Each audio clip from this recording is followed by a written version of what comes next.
E aí galera, como é que é? Tudo bem? Comigo também. Para quem não me conhece, eu sou Miguel DJ e a gente está começando hoje uma série que eu já estava a fim de fazer há muito tempo.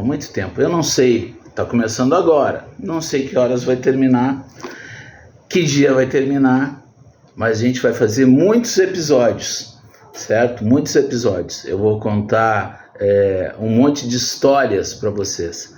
E eu vou começar a história número 1 hoje, né? O episódio número 1 é como minha carreira começou, né? Como minha carreira começou de um modo tão inusitado, né? Na realidade, eu gostaria de ser jogador de futebol. Era para isso que eu estava me encaminhando até os meus 16 anos, né? Quando uma lesão séria se abateu sobre mim no meu tornozelo direito, no meu tendão de Aquiles, que foi arrebentado, certo? Então, o que aconteceu? O Miguel seguiu a vida e tal, jogo bola até hoje, sem problema nenhum, só não deu para ser profissional. Não sei se seria, né? Não sei se seria, mas era o que eu estava tentando fazer naquela época. Então, 16 anos. Um pouco depois, minha mãe, por intermédio de um ex-colega, me conseguiu meu primeiro emprego, e já foi com música. Eu fui trabalhar na Yes Discos, que era talvez a loja de discos mais jovem da capital, né, de Porto Alegre. Então, na Yes Discos a gente ficou... Não sei quanto tempo eu trabalhei lá, uns 4 meses e tal. E aí os donos estavam achando que as gurias estavam tudo dando em cima de mim e me mandaram embora, certo? A partir desse tempo aí, em todas as reuniões dançantes da minha turma, o Miguel passou a ser aquele cara que o pessoal dizia: ô Miguel, troca o disco lá, troca a música e tal. E eu ia lá e trocava. Naquela época era aquela coisa, todo mundo tinha aquele a eletrola, né? O toca-disco e tal, não era uma coisa grande e tal. Eu ia lá, trocava e tal. Até que apareceu uma coisa que foi incrível. Eu acabei sendo convidado pelo econômico do Grêmio Náutico União, que naquela época era o Seu Moreira, não me lembro o primeiro nome dele, só posso dizer que era o Seu Moreira, e ele se tornou um cara bem famoso, assim, o economato dele era muito solicitado e tal, e naquela época todo mundo casava e fazia festão, e aniversário de 15 anos e bodas disso, bodas daquilo. E um dia eu estava tocando, não me lembro, sinceramente, não me lembro se era um casamento ou um aniversário de 15 anos, no salão do Grêmio Náutico União, ali na Quintino Bocaiúva, aqui em Porto Alegre, né? Onde hoje é a academia do clube, antigamente era o salão de festas. Então, o que aconteceu? Estava lá fazendo a festa e tal. Naquela época a gente tocava tangos e boleros, né, em determinados horários da festa, que era pro vô, pro tio, pro pai e tal. Sempre tinha aquela sessão de tangos e boleros e eu tinha lá meus 2 discos de tango, meus 2 discos de bolero, eram coletâneas só com músicas boas daquele segmento. Fiz o segmento de tango, toquei outras coisas, mais tarde fiz o segmento de bolero, toquei samba também, que era uma coisa que se tocava bastante na época, e era samba, não era pagode como hoje em dia, né? Esse lalaiá, não tinha lalaiá nas músicas. O que aconteceu? Quando terminou a festa, eu tô saindo para ir embora. Seu Moreira estava conversando com uma pessoa numa mesa ali no corredor de passagem. Eu dei boa noite. Seu Moreira, amanhã eu venho desmontar as coisas aí. esse equipamento que eu trabalhei era do Seu Moreira, tá? Eu já vou contar como é que era o equipamento. Não, vou contar o equipamento. Antes do que aconteceu ali naquela hora, eu vou contar como é que era o equipamento. O equipamento, todos os DJs que estão olhando aí vão rir, tá? Era dois toca-discos Vinco, que era o pior que existia, tá? A galera de hoje nem imagina o que era tocar com um Vinco, né? Ele era muito pior que os Gradiente e que o Sony, que também eram ruins, né? Eram toca-discos de polia, que quando tu botava agulha neles, se a agulha fosse boa era pior ainda. Quando tu botava agulha neles, se a música fosse muito lenta, vamos supor, uma música na época, ou um pouquinho depois, que foi sucesso e a gente tocava na hora das músicas lentas e tal, Easy, do Commodores. Tu botava I'm easy, e tu ficava Então era uma coisa incrível, o som ruim que aquilo ali tinha. Não tinha pré-escuta, não tinha mix, eram os dois toca-discos ligados no mesmo canal, ou seja, eu tinha que botar a agulha certinho. Eu tinha uma lanterninha que quando estava chegando no fim da outra música, não tinha nem feltro, tinha que ser no olho, botava ali no olho e elas se mixavam e eu tirava a outra agulha sem fazer barulho. E eu fazia isso e era bom nisso, hein? Era bom nisso. Sempre foi a mãozinha firmezinha ali e tal. Bom, contei do equipamento. Péssimo, assim, era um bug velho, sabe? Aquele bug com motor de Fuca destruído já, aquele horrível, mas era o que eu tinha de momento, e eu já estava amando fazer aquilo ali. Quando eu saí ali naquele corredor, voltando ao fim da festa de aniversário de 15 anos ou de casamento, quem estava ali? Tinha uma pessoa conversando com o Seu Moreira e esse cara, eu me lembro direitinho que ele olhou para o Seu Moreira e disse: é esse aí? É esse aí? Seu Moreira: é esse aí, é o Miguel. Mas ele é uma criança. Como é que ele sabe tocar tango e bolero desse jeito? Daí ele perguntou para mim como é que eu sabia tocar. Tinha um conhecimento tão grande de tango e bolero. Eu cheguei... na realidade, tanto minha mãe quanto meu pai escutam essas músicas, tá? Os 4 discos que eu tinha eram meus, não eram do pai e da mãe. Primeiro que minha mãe não emprestava disco, pelo menos para mim. Então, eu cheguei pro Chico. O nome dele é Antônio Francisco. Eu não sei o sobrenome, eu não tenho mais o contato dele. Gostaria muito de rever, né, o Antônio Francisco, Chico, o cara que me deu o grande pontapé inicial na minha carreira, tá?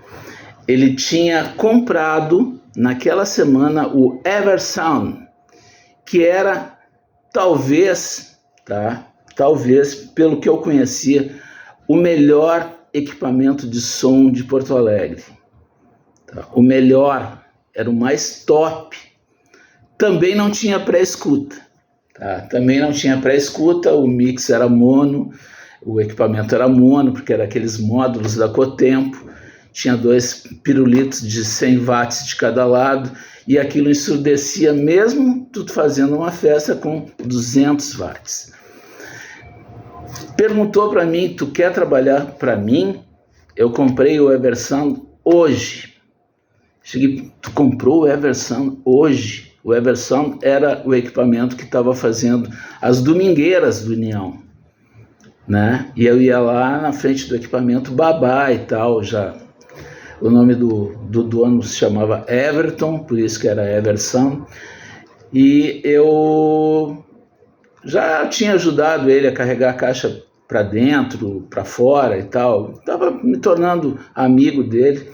E o Chico comprou o Eversound, me convidou para trabalhar com ele. O equipamento passou a se chamar Curtissom, que tinha um sócio chamado João Quadrado, já falecido, que a base do João Quadrado era no Partenon, tênis clube, e a base do Chico era o Grêmio Náutico União. Só que o Chico era um cara muito empreendedor. E esse cara passou a me colocar em todas as festas, em todos os clubes. Eu, com 18 anos, eu já tocava em tudo que é lugar. Eu tocava aniversário, casamento, festa, inauguração. Só não toquei velório, mas tocava de tudo, em tudo que é lugar. Acreditem, eu, com 18 anos e um pouquinho, eu que toquei sozinho, na inauguração do 4º andar da Sojipa, né? Então foi um troço assim. Minha história com o Curtissom durou 4 anos. Foi de 75 a 79, né? De 75 a 79. Em 79 eu já tinha juntado dinheiro e pego emprestado com a minha mãe mais um outro pedaço. E aí eu comprei o meu próprio equipamento. Aí com pré-escuta, tá? O meu mix de 7 canais foi o primeiro mix estéreo que a Cotempo fez. O meu equipamento também era da Cotempo. Não era de mais de 100 watts, era de 400.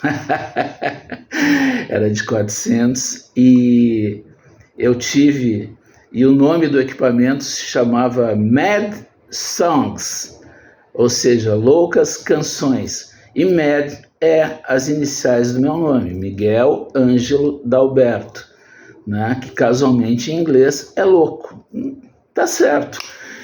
Então, o Mad Song foi inaugurado em 79. Eu passei a ser o titular do União, né? O Chico passou, né, o clube para mim, por eu ter feito todo o trabalho que fiz. Ele deixou, não, eu vou deixar União contigo, porque tu tem que pagar o equipamento e tal, mas outros lugares eu não vou te entregar as datas. Então eu segui minha carreira dali, tá? E o Mad Songs, esse apelido eu tenho só com os meus amigos da antiga, como a gente diz, né? Aqueles caras que se criaram comigo, esses caras me chamam de Mad, né? Outras pessoas me chamam de DJ, outras de Miguel. Os meus parentes, meus primos e tios me chamam de Miguel Ângelo. E os meus amigos de infância me chamam de Mad por causa do equipamento Mad Sounds. O Mad Sounds durou até de 79 a 81. Tá? Em 81 eu tive uma passagem que eu já trabalhava em gravadora, né? E isso é uma história que eu vou contar depois. Eu fui transferido para São Paulo, né? E fiquei um tempo trabalhando em São Paulo, e aí o equipamento ficou parado e tal. E quando eu cheguei, a minha vontade sempre foi, desde que eu comecei, né? Um grande ídolo que eu tinha e tenho, porque ele está aí, né? É o Antônio Carlos Contursi, o Cascalho, né? Que tinha um programa na Rádio Continental chamado Cascalho Time. O Gordo Esbrólio, né? Também. O Flash Gordon Esbrólio, que também tinha um programa de rádio, que eram os programas que faziam o Baile da Pesada, que era o do Gordo Esbrólio, e o Baile dos Magrinhos, que era o do Cascalho. Bailes que eu frequentava, né?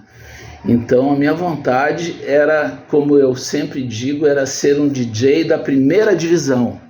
E a primeira divisão eram os DJs que faziam esses bailes, né? O Claudinho, o Mago Miguel, né? O Coconut, eram os DJs assim que faziam esses bailes da primeira divisão, né? E em 81, quando eu voltei de São Paulo, numa tarde em casa, eu não tinha retomado ainda a história de fazer som e tal, eu recém tinha voltado. O Carlos Couto, na época chamado de Capitão Caverna, né? O Carlos Couto, esse mesmo que trabalha hoje em dia na 102 FM e tal, telefonou para minha casa perguntando se eu tinha baile naquele dia. Daí eu disse, não, cara, eu recém voltei, nem fiz nada ainda. Ah, tu quer tocar para mim hoje de noite? Tem o Cascalho Time no Teresópolis Tênis Clube. Cheguei, como assim? Tu não quer tocar? Chegou, não, eu tenho outro compromisso, eu não sei se ele ia sair com uma namorada, alguma coisa assim, e ele não quis tocar o baile. Passou para mim, claro que quero. Cheguei lá, eu já conheci o Cascalho e tal, pelo lance da gravadora, né? E fiz o baile, foi ótimo, ele gostou e eu passei a fazer os bailes da primeira divisão com o Cascalho, que na época já não era mais como há 10 anos atrás, né? Ele já não tinha mais baile toda hora e tal, mas eu passei a fazer e já passei a fazer parte do time da primeira divisão. Então, isso foi indo, né? E em 82... né, surge a Ponta da Antena, né, e no segundo baile da Ponta da Antena eu me transfiro para ela, onde estou até hoje, 82, certo? Então você já imagina a idade que a Ponta da Antena está fazendo esse ano. Isso é uma história para o capítulo número 2. Olha aí, ó, 18 minutos. Tomara que vocês tenham gostado. Essa foi a primeira parte da historinha do Miguel DJ. Vamos seguir então? Acompanha a gente aí.